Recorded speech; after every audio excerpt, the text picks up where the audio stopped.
Hello friends, स्वागत है आपके अपने यूट्यूब चैनल गायत्री ऑफिशियल में। आपका इस वीडियो में हम बात करेंगे एसएससी कांस्टेबल, जीडी मेडिकल हो, सीपीयू एसआई हो या अभी एसएसबी के मेडिकल आने वाले हैं, सीएपीएफ असिस्टेंट कमांडेंट हो।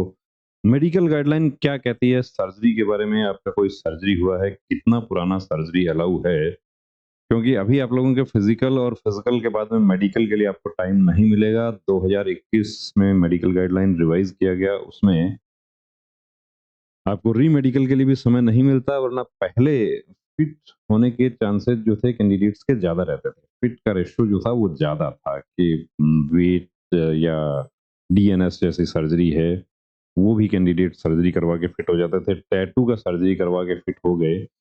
तो यहाँ शुरू करने से पहले देखिए, आपको एक 2022 वाला जो है एक सर्टिफिकेट आपको दिखाते हैं। हाइड्रोसिल का इनका सर्जरी हुआ लेस देन 3 मंथ्स, 3 महीना पूरा नहीं हुआ। 2 पॉइंट और भी थे, वेरिकोज वेंस था, इसके अलावा हाई स्क्विंट था, लेकिन no squint. Review medical board ने स्क्विंट में क्लियर कर दिया, वेरिकोज वेंस भी नॉर्मल बता दिया, लेकिन जो हाइड्रोसिल का जो सर्जरी हुआ था वो 78 डेज पहले हुआ था। हाइड्रोसिल अभी नहीं है, लेकिन सर्जरी को 78 दिन ही हुआ था। अब 78 दिन का कैसे पता चला? पेपर्स प्रोड्यूस कर दिए मेडिकल के, अपने जो सर्जरी के पेपर्स थे वो प्रोड्यूस कर दिए। वो मांगा, उनसे मांगा तो उन्होंने प्रोड्यूस कर दिया। कब सर्जरी हुआ था कि साहब मेरा तो सर्जरी हुआ है, और सर्जरी हुआ है, ये ताजा सर्जरी है, तो मेडिकल अफसर डिटेक्ट भी कर लेता है, निशान उसका पकड़ में आ जाता है। According to guideline 90 days of ये सर्जरी का जो पीरियड है is mandatory for operative hydrocele cases. 90 दिन, तो 78 दिन और 90 दिन में कितना फर्क रहा? 12 दिन। 12 दिन की वजह से ये कैंडिडेट यूनिफॉर्म पहनने से चूक गए, वरना फाइनल सिलेक्शन था। अब सर्जरी की हम बात करते हैं, मेडिकल गाइडलाइन क्या कहती है। तो देखिए, मेडिकल गाइडलाइन पूरा जो 100 पेजेस का है, आपको एक बार जरूर पढ़ना चाहिए, विशेष रूप से वो कैंडिडेट्स जिनको स्कोर अच्छा बन रहा है, उनको उसकी पूरी जानकारी होनी कि बॉडी सरफेस स्वेलिंग, आपका बॉडी पे कोई सिस्ट है, ओनली फैट क्लोटिंग है तो वो फिट हो जाता है, लेकिन और कोई आपका गांठ बना हुआ है, उसका डीएनएस, टॉन्सिल का, नेजल पॉलिक्टोमी, ये सब 1 मंथ 30 दिन पुराना सर्जरी अलाउ हो जाएगा। 30 डेज से यदि आपका 29 डेज भी हुआ है और आप पेपर्स प्रोड्यूस कर दिए तो आप बाहर हो। हाइड्रोसिल आपको दिखाया पीछे, 3 मंथ लिखा है क्लियर। टाइम्पनोप्लास्टिक कान का सर्जरी 4 मंथ पुराना, पिछली भर्ती में एक कैंडिडेट कल ही मैसेज कर रहे थे कि 4 महीना नहीं हुआ था, इसलिए उनको अनफिट कर दिया गया था, और ये कह के अनफिट किया गया कि आपके कान की सर्जरी को 4 महीना नहीं हुआ। आपको कान में प्रॉब्लम नहीं है, लेकिन रूल रेगुलेशन से हम बंधे हुए हैं, और 4 मंथ नहीं हुआ इसलिए आपको अनफिट किया जा रहा है। 4 मंथ होने के बाद आप फिट हो जाएंगे, तो 4 मंथ तक आपको टाइम नहीं मिले। Abdominal pelvic surgeries involving opening of peritoneum, repairs of hernia, varicocele surgeries, surgery of fistula in ano piles वगैरह जो होता है वो 6 मंथ पुराना अलाउ होता है। लेकिन इसमें भी आपको एक बात बता दूं कि 6 मंथ पहले का सर्जरी भी आप फिट हो जाएंगे। ऐसा नहीं सोचना कि मेरा तो फाइल्स है और मैं अब तो फिट नहीं हो पाऊंगा, क्या मैं ये छोड़ दूं? ऐसा नहीं है। लेजर से आप सर्जरी करवा के वो डिटेक्ट नहीं होता। डिटेक्ट नहीं होता, वो दूसरे भी आपको पॉइंट्स बताता हूँ यहाँ पे कि जो डिटेक्ट नहीं होते। अब मेल जेनिटलिया के बारे में देखिए, amputation of penis is disqualifying. Operated cases of hydrocele is disqualifying if more than 90 days may be accepted, provided that there is no post-operative complication। ये ऑपरेशन के बाद में किसी तरह का कोई कॉम्प्लिकेशन नहीं है। Operated cases of varicocele can be accepted if surgery has been done 180 days back, 6 month। अब इसके अलावा दूसरी डिफॉर्मिटीज हैं, उनके बारे में बताया गया है, तो वो डिस्क्वालिफाइंग है। एक आपका बड़ा डाउट होता है कि मेरा विजन जो है वो 6/6 नहीं है, तो मैं लेजर करवा लूं, क्या लेजर अलाउ हो जाएगा? मशीन से जांच होती है क्या?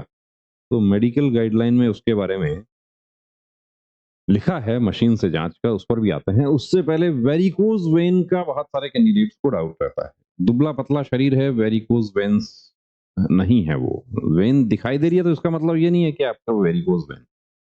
आपको वेन का प्रॉब्लम लग रहा है, डाउट लग रहा है, तो आप प्रॉपर किसी सर्जन से कंसल्ट करें, वो आपको डॉपलर टेस्ट करके बता पाएंगे।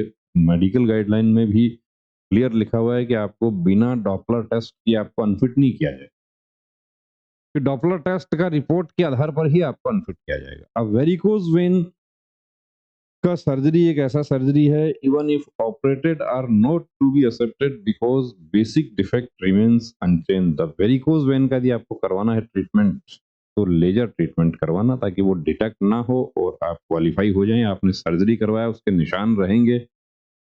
आप चाह के भी वहां पर ये नहीं कह सकते कि मैंने वेरिकोज का सर्जरी नहीं करवाया, ये एक चोट लगा है या कोई दूसरा निशान है। वो डिटेक्ट हो जाएगा और उसके आधार पे post operative case varicose vein unfit हो जाएंगे, यानी सारी मेहनत वहां बेकार हो जाएगी। अब आते हैं हम कि क्या स्क्विंट का सर्जरी मैं करवा लूं वो फिट हो जाएगा, क्या मैं लेजर लेजिक कॉन्टूरा ये सब करवा लूं मैं फिट हो जाऊंगा, क्या मेरा टेरिजियम है उसका सर्जरी करवा लूं फिट हो जाएगा? बिल्कुल फिट हो जाएगा, लेकिन मेडिकल गाइडलाइन तो ये कहती है कि मशीन से जांच होनी चाहिए पूरा। तो वो मेडिकल गाइडलाइन तब का है जब आपको 3 महीने का समय मिलता था रीमेडिकल। अब तो आपको समय नहीं मिलता है, आपने पहले दिन बिल्कुल 6/6 पढ़ दिया, तो ऐसा मैकेनिज्म नहीं है कि आपको सभी कैंडिडेट्स को मशीन पे चेक किया जाए। मशीन पे चेक उस स्थिति में किया जाता था जब री मेडिकल में 3 महीने 2 महीने का समय मिलता था। एक कैंडिडेट जिसके आंखें 6/18 हैं या स्क्विंट का पॉइंट मिला, उसके बाद रिव्यू मेडिकल बोर्ड को स्क्विंट नहीं पाया जाता है या रिव्यू मेडिकल बोर्ड के पास 6/6 पड़ रहा है, उस स्थिति में मशीन से चेक किया जाता था, कैंडिडेट से डिक्लेरेशन भी लिया जाता था। तो वो अभी नहीं है, जब टाइम नहीं दिया जाता। हाँ, मेडिकल गाइडलाइन के अनुसार तो देखिए अलाउ नहीं है, लेकिन करवा के बहुत सारे कैंडिडेट्स फिट हो जाते हैं।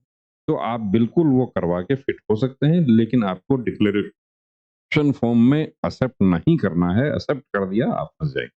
एक हमारा सर्जरी होता है गायनेकोमेस्टिया का। गायनेकोमेस्टिया के मेल जो निपल्स हैं वो फीमेल की तरह हो जाते हैं कुछ हार्मोनल डिसबैलेंस की वजह से। तो उसका सर्जरी कितना पुराना अलाउ है? उसका 6 मंथ पुराना अलाउ है। 6 मंथ पुराना सर्जरी का यदि आप पेपर्स प्रोड्यूस करते हैं, आप बिल्कुल फिट हो जाएंगे, लेकिन अभी तो मेडिकल के लिए 6 मंथ नहीं है। तो उसका भी ऐसा सर्जरी किया जा रहा है देश में कि वो पता नहीं चलता है कि कब करवाया था, या करवाया था या नहीं करवाया था, ये भी नहीं है।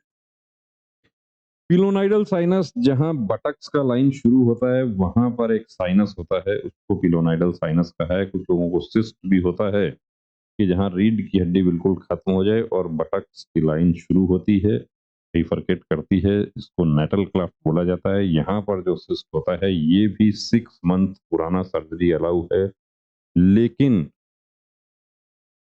6 मंथ नहीं हुआ है, आपका घाव पूरी तरीके से भर गया तो भी आप, बशर्ते कि आप डिक्लेयर ना करें कि कब करवाया।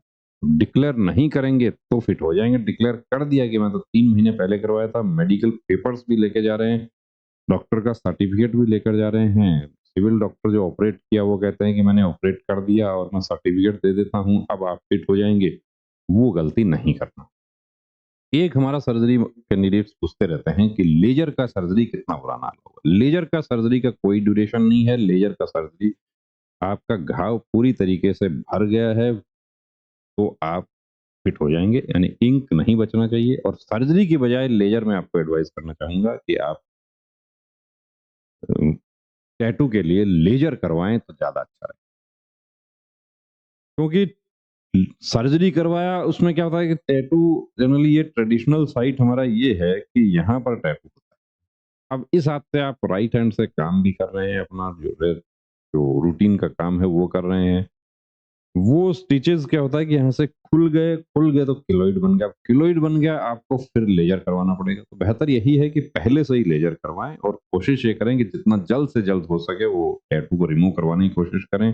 और कोई भी आपको डाउट लगता है, अब पता कैसे चलेगा हाइड्रोसिल है या नहीं है, फाइल्स है या नहीं है, तो उसके लिए चेकअप जरूर करवाएं। कंप्लीट प्री मेडिकल चेकअप की सुविधा हमारे सेंटर पर भी उपलब्ध है। उसके लिए आप इस नंबर पर अपॉइंटमेंट के लिए कॉल कर सकते हैं फी के बारे में आप लोग जानना चाहेंगे तो बता दें आपको कि मेल फीमेल दोनों के लिए 3000 फी है, जिसमें कंप्लीट चेकअप आपका स्पेशलिस्ट डॉक्टर्स के द्वारा, साथ में डायग्नोसिस कंप्लीट जो फोर्सेज में होता है उससे भी बेहतर तरीके से आपका मेडिकल करने की कोशिश की जाती है। तो बने रहिए दोस्तों चैनल के साथ, और अग्रिम शुभकामनाएं हमारे एसएससी जीडी और एसएसबी वाले कैंडिडेट्स को कि वो अपने मेडिकल की तैयारी करें। जय हिंद। नमस्ते डॉक्टर साहब, मुझे अपने बेटे का आर्मी भर्ती के लिए मेडिकल चेकअप करवाना है। नमस्ते श्रीमान जी। आर्मी, एयरफोर्स, नेवी या कोई भी फोर्स का मेडिकल चेकअप गाइडलाइन के अनुसार होता है, जिसमें सभी मेडिकल पॉइंट्स की जानकारी दी होती है। सिविलियन डॉक्टर को उन सब की जानकारी नहीं होती है। आप कंप्लीट मेडिकल चेकअप के लिए Gayatri pre medical centre Sikar Rajasthan से संपर्क करें तो बेहतर होगा। क्या वहाँ फीमेल कैंडिडेट का भी चेकअप होता है? जी बिल्कुल, वहाँ eye specialist, ANT specialist, general physician, physiotherapist, gynaecologist और जनरल सर्जन सभी आपको एक जगह मिल जाते हैं। और इन सभी के साथ अमित सर को 20 साल से डिफेंस लाइन का एक्सपीरियंस भी है, जिसका फायदा लेकर हजारों candidates army, navy, air force, BSF, CRPF, CISF, SSB, state police की वर्दी पहनकर देश सेवा में जुड़े हुए हैं। थैंक यू डॉक्टर साहब, अब तो मैं वही जाती हूँ और अपनी बेटी का भी SSC GD का चेकअप वहीं से ही कराती हूँ। बहुत बहुत शुक्रिया आपका इस जानकारी के लिए। एक बात और, वहाँ आपको बहुत रीजनेबल फीस में ये सुविधा मिल जाएगी।